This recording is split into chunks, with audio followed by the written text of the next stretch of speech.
Hey, chiropractors, welcome to Modern Chiropractic Mastery with your host, Dr. Kevin Christie, where we discuss the latest in marketing, business, and professional growth with some of the leading experts in the industry. Welcome to another episode of Modern Chiropractic Mastery. This is your host, Dr. Kevin Christie, and today I'm bringing a really cool conversation from Amy Bukszpan PhD. And I know her from my community, and we did a collaborative workshop in my office on injury prevention and performance for endurance athletes. And she is an endurance athlete, an ultra runner, works with endurance athletes on the mental performance side of things, and just was really impressed with the information that she had brought to the workshop that we had in our community. We had about 20 people attend it, was very well received, and realized, after that I emailed her, I was like, is some of the information you discussed applicable to business owners or people that are high performing in work? And she said, absolutely. She also works with people in that regard. And so I wanted to have her on to discuss some of the principles of resiliency and mental toughness and some of the things that we have to do on a performance side when it comes to the mental aspect of it. And as we know, whether it's sport like endurance athlete or maybe your traditional sports like football, baseball, hockey, all those, there's a mental side to that. And there is being a doctor, and there is running a business, and there's no doubt about that. And sometimes it goes unsaid. So I wanted to have Amy on the show to discuss some of that. And I think one of the things that I want you to get also is that, yes, obviously there's a difference between mental health issues and diagnoses and things like that, and not having that, and but still having challenges emotionally or mentally with work. It doesn't have to be a diagnosed condition, and we're not going to dive into that type of stuff today. But putting the diagnosed conditions aside, I do believe from just a regular mental performance standpoint as a business owner, you can get better. You can get more resilient. You can become more flexible.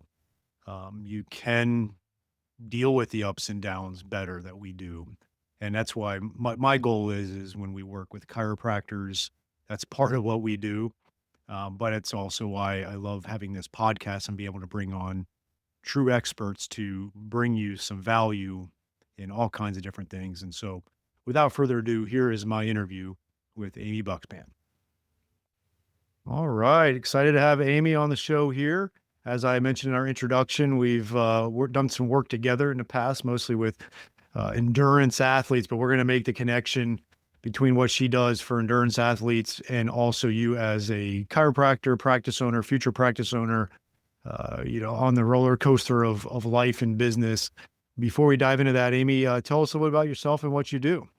Sure. Thank you for having me. I am a doctor of behavior analysis, and I am a board certified behavior analyst, and I am the owner of Bukszpan Behavior Consultants and Banana Champs, which is a performance coaching and behavior consulting company.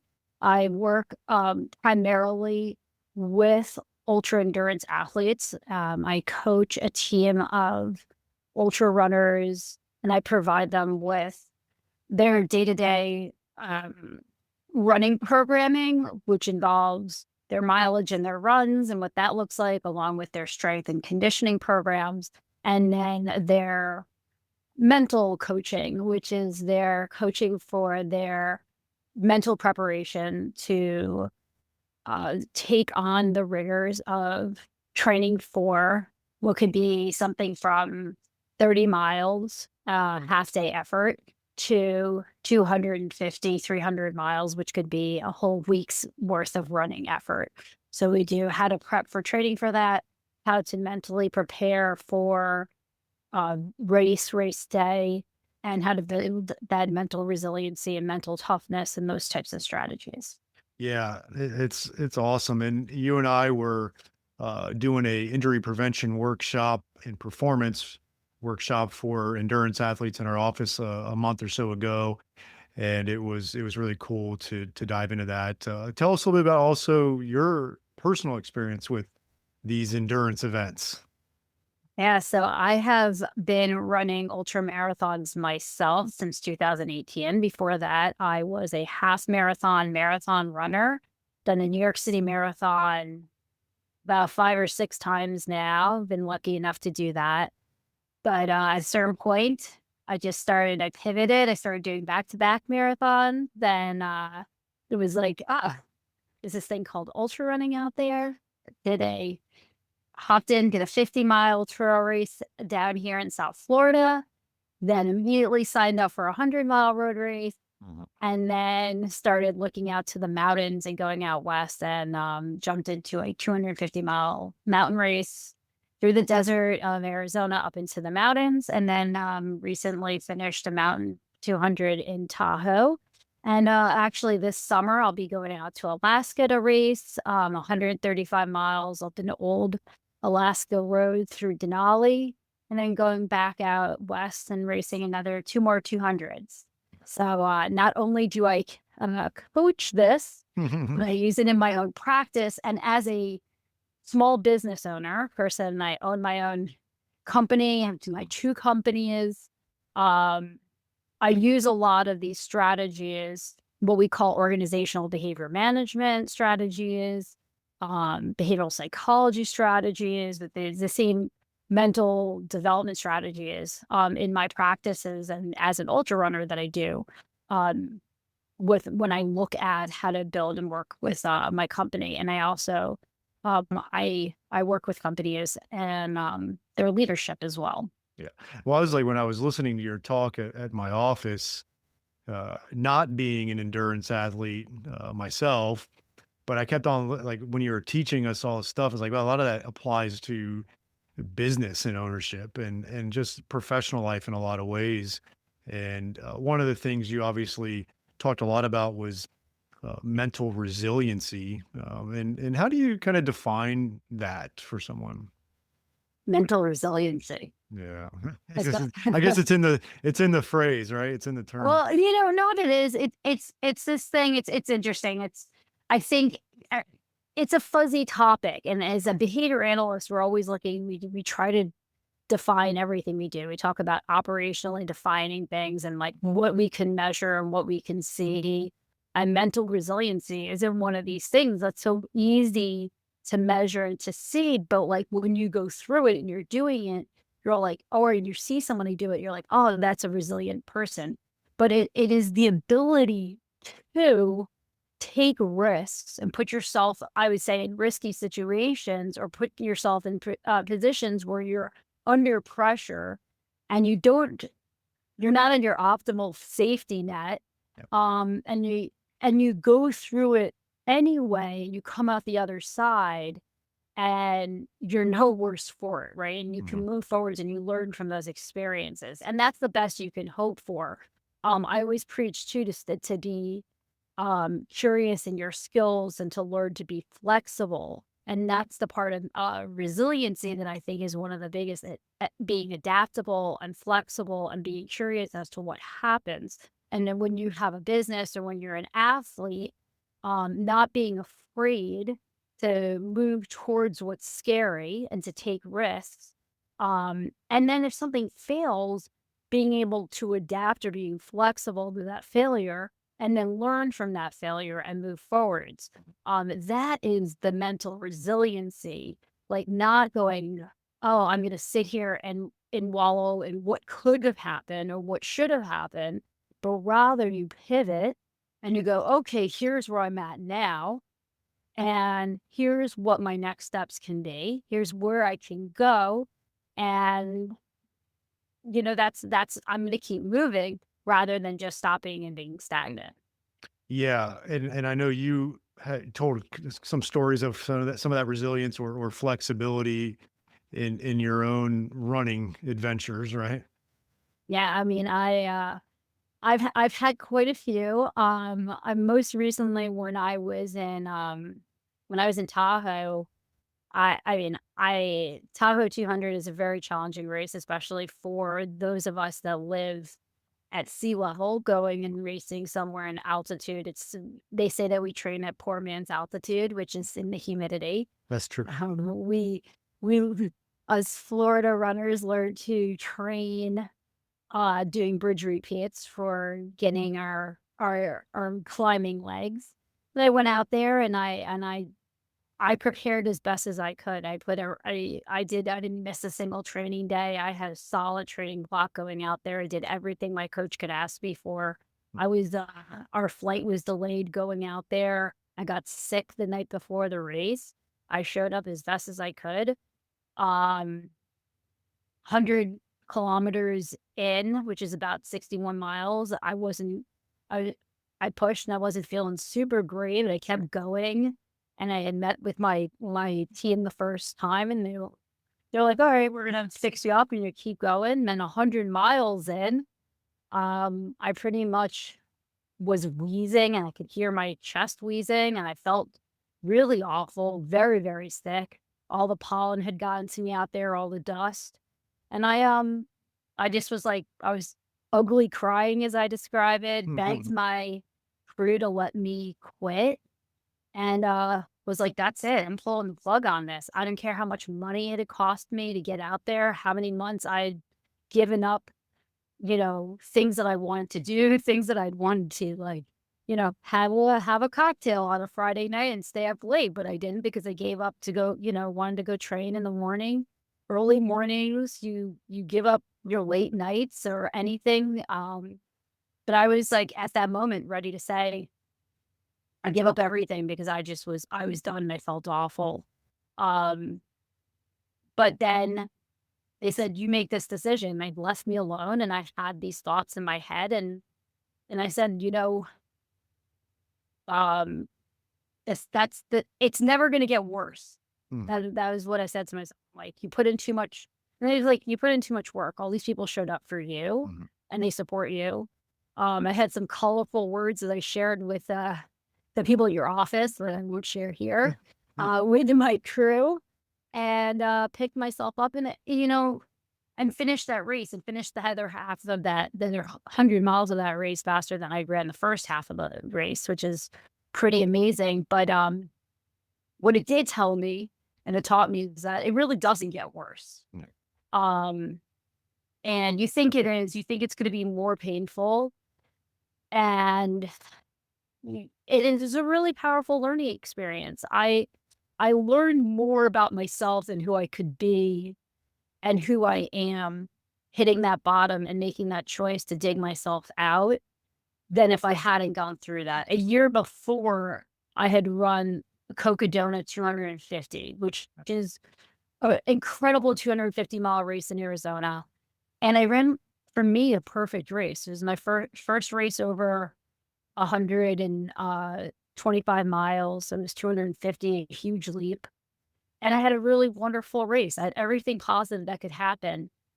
And so I really wanted to capture lightning in a bottle. And I thought Yeah. that that was what was going to happen going out for my second 200.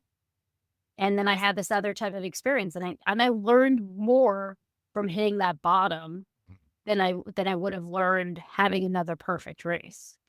Let's take a break from today's episode and announce our first sponsor. This is going to be Propel Marketing and Design. I've known Darcy Sullivan for years. We've worked hand in hand on my websites. I don't trust anybody else to do the search engine optimization. She does a great job. There's so much to it. A lot of the lingo and the words are beyond my comprehension, but it's just amazing work that she does. And if you're really going to get results with Google, you have to make sure your website is SEO optimized. And I really don't want you doing it yourself as a chiropractor. So you just have to have this type of stuff done. And if you're looking to get more organic online traffic that pulls in new patients, Propel Marketing and Design is currently offering chiropractors who listen to this podcast a free SEO website review. The free review will help you uncover methods that will improve your website and boost your search engine visibility. Head over to propelyourcompany.com/chiropractor and schedule your free SEO website review. You won't regret it. She gets great results. Your website needs this. Your search results need this. Head on over there to propelyourcompany.com/chiropractor to get your free SEO website review. I think a lot of people get fearful of the unknown.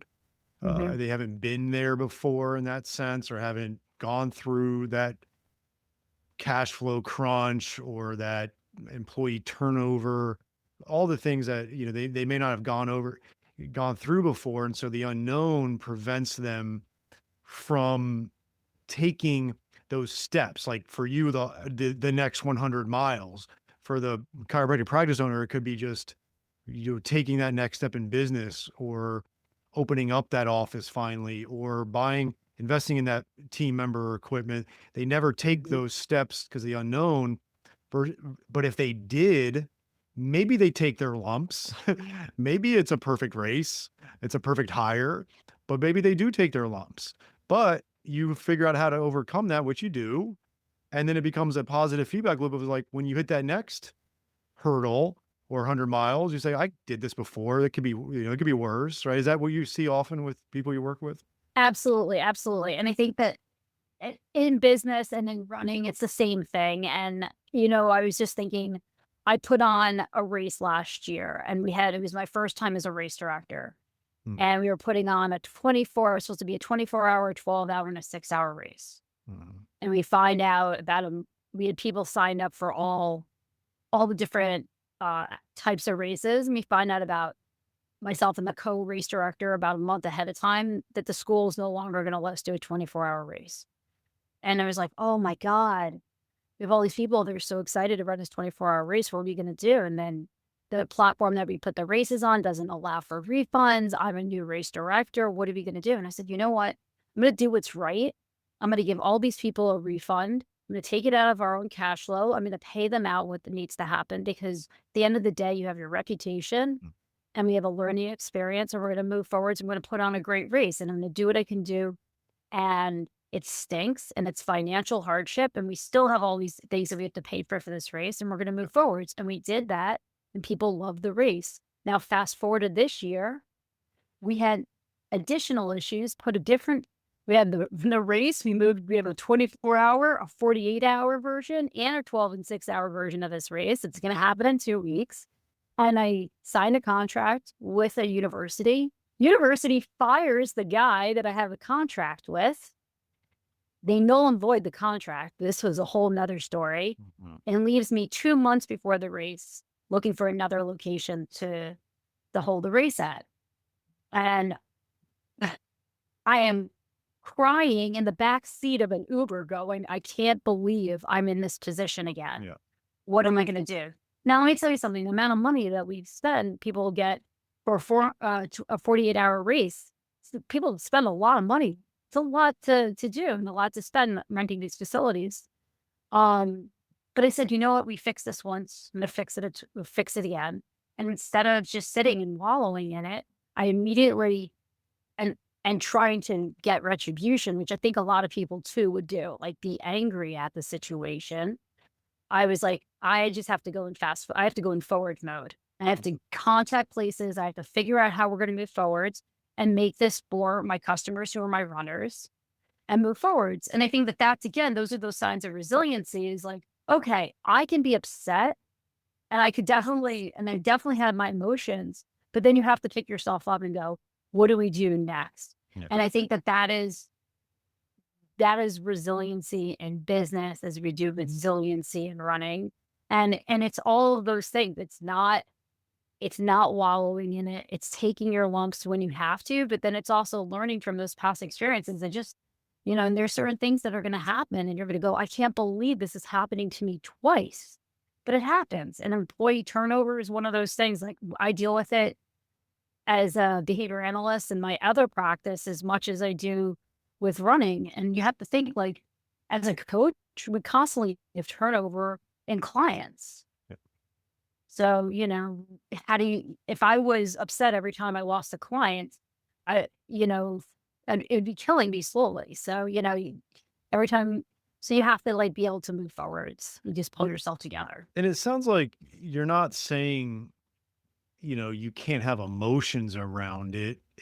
You can have those. Like you can have the moments where you're, screaming four-letter words at your crew, but it's also about being able to, like you mentioned before, kind of be flexible and have a range of like, okay, yeah, I feel like this now, but it doesn't mean I can't get my mind right and then overcome this. So it's not about being this completely emotionless human being that nothing ever phases you.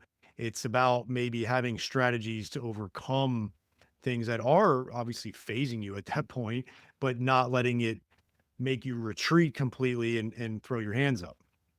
Absolutely. I mean, anything you wanna have good coping mechanisms, and it helps in life in general, right? Like, you can't ignore your emotions. And as a behavior analyst, we teach people, you have a behavior and you have a behavioral response, and you could either reinforce those behaviors and they Mhm. keep happening, or we punish those behaviors and they decrease.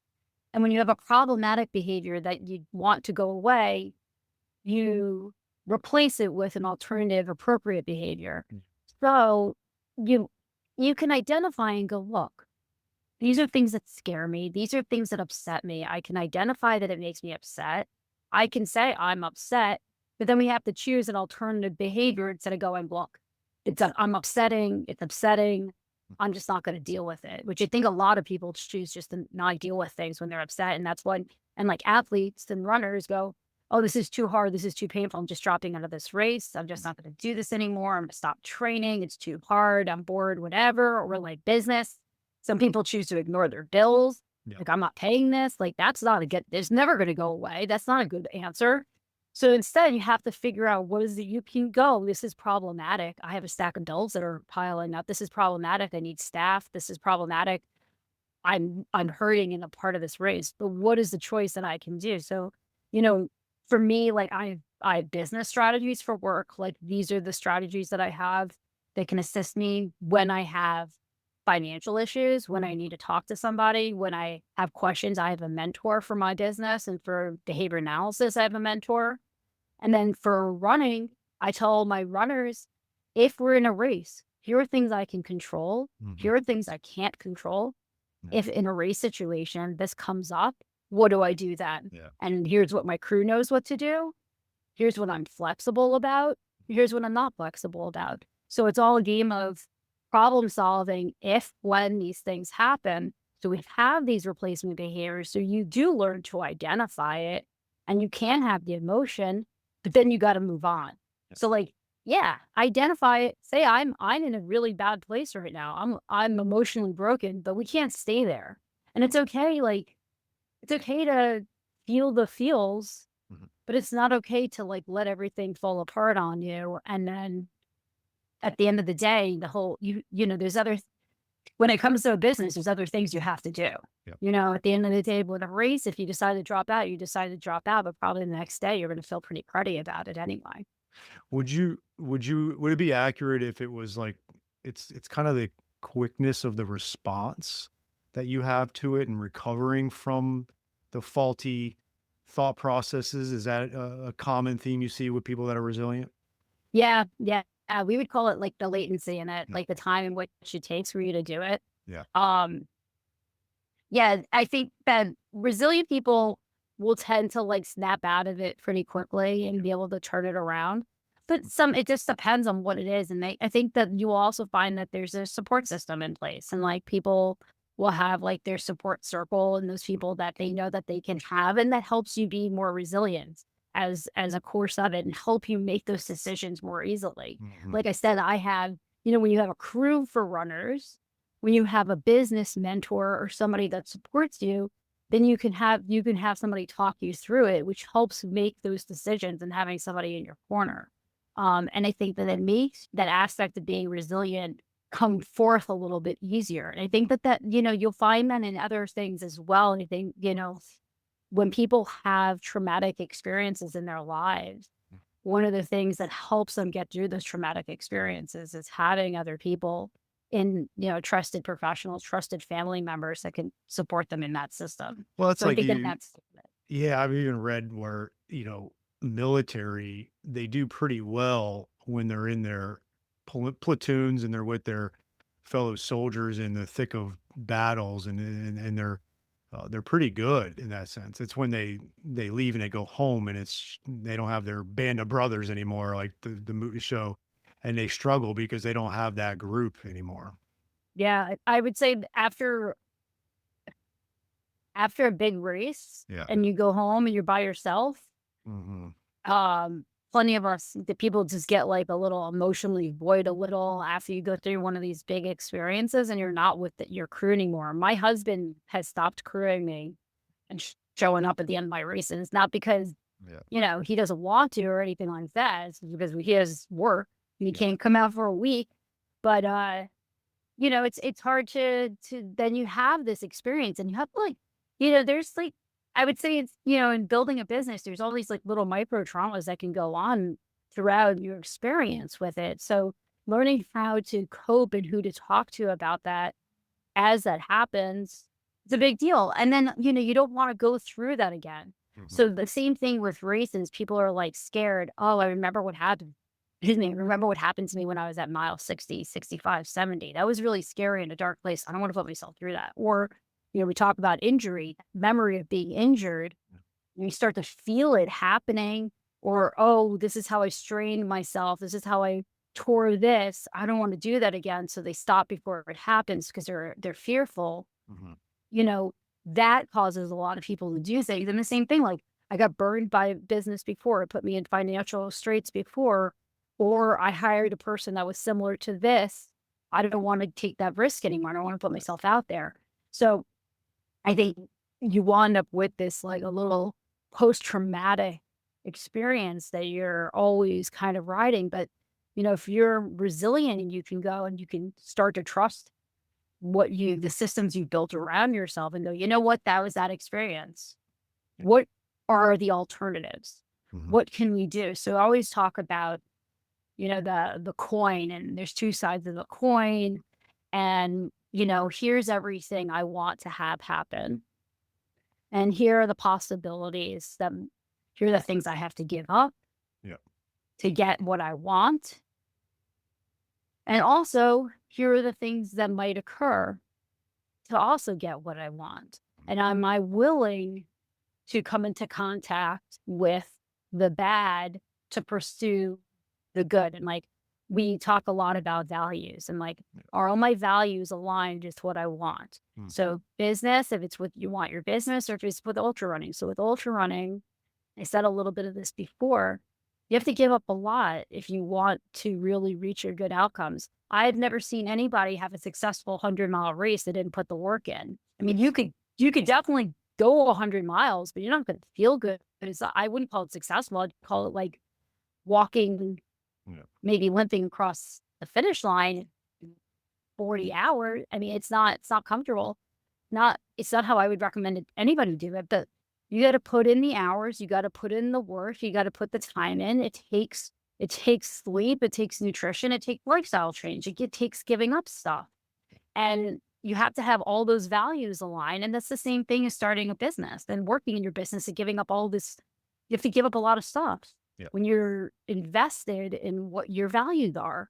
And then you got to go, okay, well, my other values are my family. My other values is my religion. And my other values is being able, maybe it's reading a book and having downtime and not doing work and having, this Sundays I don't do anything. So am I okay? Does that fit in with these values? Am I okay not getting those things? And like, where is that? And then, like, the other stuff is, what am I scared of? And how does that all align? And I think that, like, for me with my runners, we have um, have them do little tasks and we practice this Mhm. like we would do how we train physically. I have them train through these tasks and they have to run through little assignments and think through these strategies and what they're willing to give up and what they're not, Mhm.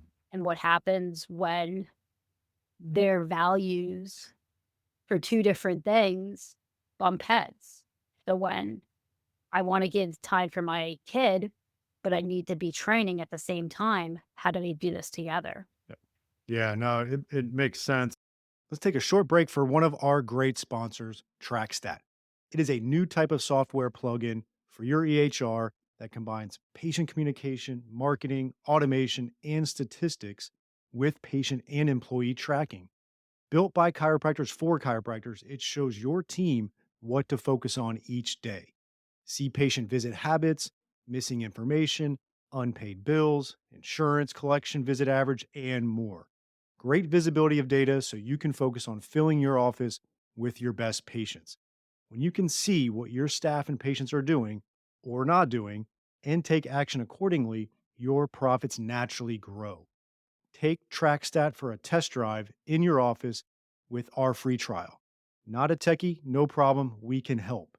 To get started on your free trial, visit trackstat.org and watch the demo. That is trackstat.org. One of the things I wanted to define, you mentioned flexibility being a key to mental resiliency. How do you define mental flexibility? Oh, mental flexibility. I think mental flexibility, again, it's another one of those super Mhm. fuzzy. Well, I'll I, tell you what it's not, and we can work backwards from there you here. go. I mean, so we all get stuck in like, this is how it's gotta be. Yeah. And like this is how my perfect race is gonna go. This is how my business has to look. Yeah. And I've told so many my runners are like, I don't understand like mental flexibility, why we have to be flexible and how we're thinking about this. I don't think I'm like, trust me, it's gonna help you because when something doesn't show up and if you're not prepared for it, what are you gonna do? You're gonna hold on to it and you're gonna be an emotional wreck. So we have these ideas how things go, and you have to throw it out the window. And that's really that's the heart and soul of mental flexibility is just being able to go a little bit with the flow Mm. and not being so stuck and rigid in the way that we think about things. We'll go with running and I'll explain it through. So essentially in running, we can be very rigid about our paces, our times, um, what we're eating, Yeah. and how we set and how that goes about how many calories we're going to eat, what we're going to eat throughout a race, throughout a run. Now, how we see that, that's all that's rigid, just how we perform. Hmm. Um how we think about it also in that rigidity is, again, it's all performance based. Now, being able to wrap our head around, okay, it's not going to play out that way. And I'm going to be okay if it doesn't. Hmm. And I'm going to be okay if things get a little less strict, starting to widen our grasp and widen our thoughts on what we can do and how we approach it. Um, that starts to get in. So like the actual performance and real like flexibility of what we're doing day to day Hmm. and then and how we think about it gets into more of that flexibility of Yeah. how we approach it. And I mean, this is how I train it because we have to do it. I go from a tangible to like a more overt understanding of it to a more covert understanding of it. So they do it and they practice actually doing it to um like having more control over their environment to Yeah. like not having control over it. And then they learn to be more mentally flexible in other ways. Hmm. So we do so it leads to them being more mentally flexible in the way that they approach like racing and performance later on because they've already learned how to be physically flexible Hmm. with how they take in things. I don't know if I'm Yeah. explaining this very No, clearly. it does. And I had taken a note on one of your slides when you were speaking, and it was the definition of resiliency, and it was adaptability Mhm. plus learning plus flexibility. Um, Yeah. and when you apply that flexibility to adaptability and learning, how that becomes resiliency. Um, what's the learning part? Is that just kind of learning about yourself or learning strategies around it? So the learning part, so all of it, yeah. So all of it has to do. So I try to like stepwise it all. So learning is we do as I was kind of just explaining kind of roughly is we take everything and we practice and we train it and we learn and we compound. So the more times you have to actually practice in this kind of safe environment, and then we go into a simulated and then we go into a race. Yeah. So you are practicing it daily, learning, and you have more opportunities for that kind of skill to get reinforced. So you're learning and acquiring skills of adaptivity, being adaptable, flexible, and that learning piece all leads to that ultimate resilience. So the more you practice flexibility, the more you're okay with, and this is what I was kind of getting at, like Yeah. your nutrition not being there, Mhm. people not meeting you where they need to be meeting you, something going wrong, say your spreadsheet doesn't load up Yeah. right or Yeah. somebody doesn't show up on time. The more you're okay with that, and that's your flexibility, that shows that the more you're learning, the more learning experiences you have under your belt, the more you're adaptable to that and to change, the more resilient you're going to be. So that they all work compounded. So the more we can learn from our past experiences, the builder and they compound on top of each other. And if we don't have those learning experiences to draw from, Yeah. right, then we just wind up just stagnant and we can't move forwards. And if we don't put ourselves into those learning experiences, then we don't move forwards and we have nothing to gain. So the idea is every time, you know, I think about like every time I put myself in a hard situation, every time we deliberately manipulate a situation to make it so it's not your ideal, like go train in the rain, go train in high humidity, go train in high heat, you're becoming more flexible and your thinking becomes more flexible and you're adapting. Makes You're sense. adapting biologically too, and you're adapting mentally and Mhm. you're becoming more resilient. So that's all you're learning all together. I love that. That it puts you in those different environments. Let's take a short break from today's episode to tell you about the best decision I've made in my clinic in the last 10 years, and that has been adding shockwave therapy to our clinic. The outcomes have been really impressive. Certain conditions we were struggling with in the past, we're now seeing results with the shockwave therapy for that. And second of all, the ROI has been really good. You know, when you make a big investment in something, you want to see a return, and we're seeing that return in clinical outcomes and in our investment, and that's been really nice to see. I chose Keenest Medical for 4 reasons. One is the technology is top notch. You have to have great technology. There's a lot out there that isn't quite up to snuff. The second thing is they have a really good clinical training. They have an exclusive partnership with Academy of Shockwave Excellence so that you can become clinically proficient in shockwave. You do need to get skilled at it. I think that's a big differentiator between practices that are getting great results and seeing the ROI is they have a great clinical aspect to that as well. So you want to get trained appropriately. Third is they have in-house service team for all of your technical support, which is key when you're investing in a machine like this. And then lastly, they have a very in-depth marketing and business support for you so that you can launch this into your practice effectively, that you can get that ROI on it, that you can get the clinical outcomes. And they also have really good financing options if you need that. So go to kinasmedical.com, KINAS medical.com, mention MCM podcast and receive a free shockwave in practice book with a purchase of a unit. So that's kinasmedical.com, KINAS medical.com, and mention MCM podcast.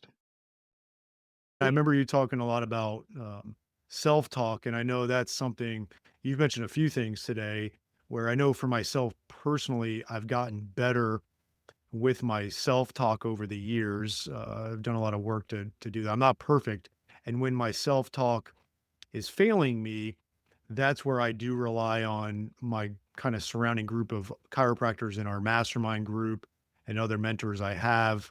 And I know a lot of our clients, whether it's our group coaching or mastermind, they've gotten a lot out of that where it's allowed for them to then have that backdrop of, okay, my self-talk's not winning right now, but I've got a group of people that can help me on the learning side, or even on the flexibility side of giving them new thoughts and ideas of like, look, you're overthinking this a little bit. How about this here? And he's like, oh, okay. And when you hear it from someone else, sometimes that helps you become maybe a little more mentally flexible At least I found that for myself.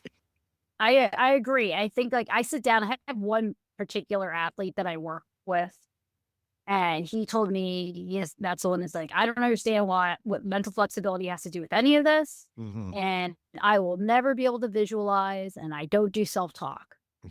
Fast forward a year, and he is my he's like, "I can visualize every blaze on every tree from here on the Florida Trail all the way to Lake Okeechobee, and I mean, he's like, "I'm talking to myself every day out in the trail, in the sauna, doing all," and he's my champ. I mean, he's ready to go, and I think it encapsulates what we're talking about because I had him practicing this skill Mhm. like you practice running, like you practice anything, and he worked with me deliberately on it. Mhm. And I think that there's things that we do, and we actually there's a book called Deliberate Coaching in the World of Organizational Behavior Management, and it's a beautiful book, and it's about all of these things and these pieces that we can put into place to support workplace skill development, and that particularly is looking at schools and school scaffolding, but it Yeah. works and it speaks to everything. It speaks to coaching, it speaks to leadership and business development. But we have to be very deliberate and purposeful when we're talking with whoever we're talking with about what the skills that we want them to develop. Mhm. And that's, when I talk and I work, I'm very much it's very behavior specific. Yeah. It's very targeted. So when I'm working with a runner and we're looking at how are we going to work at resiliency, adaptability, flexibility for you, it's for you and it's skills that you need to work on Mhm. and in the environment they need to work on. When I'm talking with directors that I'm coaching at a school back in New York, they're in the special ed school, it's like, what skill do you need to support your team Mhm. in this environment? And it might be adaptability and flexibility and the um same types of traits and behaviors, but it's specific for them. And we might be talking the same thing, a little self-talk and visualization before they go into a meeting, Mhm. and getting themselves prepared for that or before they do a professional development with the whole school. But what that rehearsal looks like and what that made pump up looks like is very unique to them. But all of these strategies certainly work. And I think you have to make sure, regardless of what the strategy is, that it's very specific for the environment and the individual. And that the other key piece that I found is that it is important to them and that they find it important and that we define why it's important to them. I always think a rationale that's unique to the individual is like, this is why, like with that, like, I can't do self-talk. I won't do visualization. Well, here's how why this is going to help you. And here's why it's important to you as you become, the ultra runner that you want to be. This is what it's been shown to do. Here's how it's going to connect you. Here's why you need it in this setting as a leader in the school. And this is what it's going to help you do and how you're going to enhance your performance as a director. I think that too helps tie things. And we often want to teach people skills and want people to attain these skills. And we forget to tell them or teach them why it's important to have those skills in the first place. And they're like, oh, why am I doing this? And they don't realize the importance that it has for them. One self-talk that I'm not big on like the motivational rah-rah type of stuff. I like a lot more of the deep-rooted stuff that you teach and Mhm, stuff. One thing that I did take from a Navy SEAL, I think it was Jocko Willing, but he had a thing where when shit was really hitting the fan in training or whatever in the military with the SEALs, he would just blurt out, "All right, full benefits." And he just meant that, like, yeah, if we're going on a training run and it's downpouring, this is the full benefits because now I'm benefiting from this crap and now I know I can make through it, right? And I could do mhm. that. So whenever things got tough, that's what he would say to himself and his team. It was like, "All right, good, full benefits." And that's something I try to do when things aren't going the way I wanted to. I do that. There was a really good book that I read by Ethan Cross. I think he's out of the University of Michigan called Chatter, And I found that really helpful. And that's essentially what that book was about. The subtitle is The Voice in Our Head, Why It Matters and How to Harness It.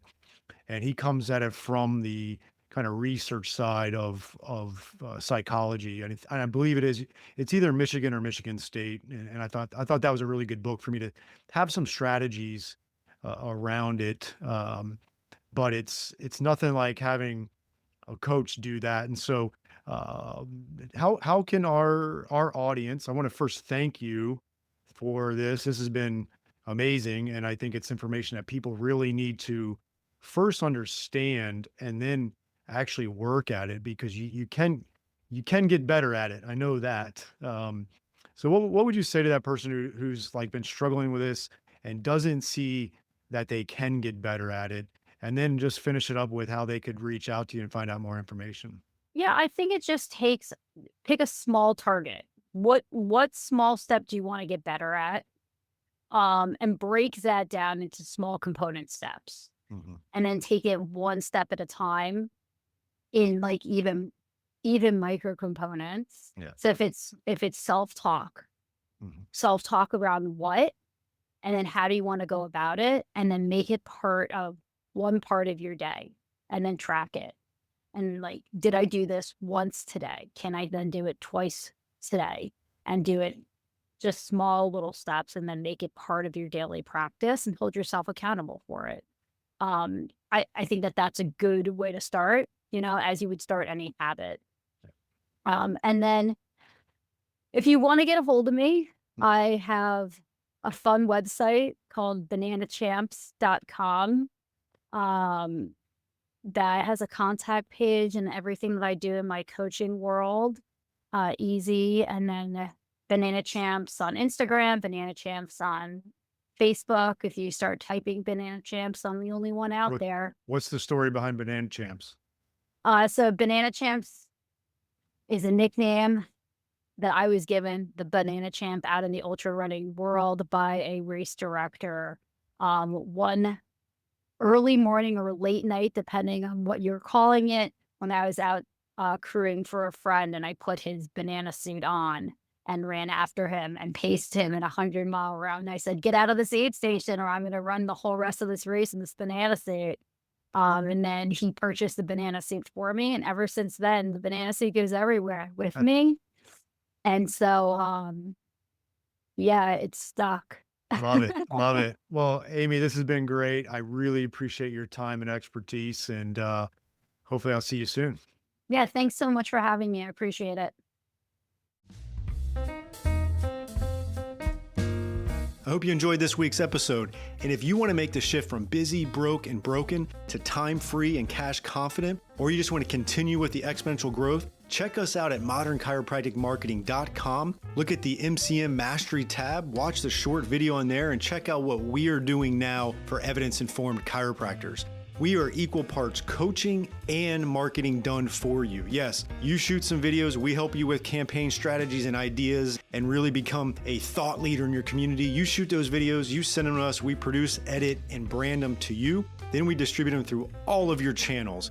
We also take them and we turn it into one good blog per month. And every other month, we have Darcy Sullivan producing a robust blog with a topic that you pick from her database to help with your SEO. So we essentially become your content marketing agency to make sure your practice is always having ethical, elegant content marketing to help grow your practice.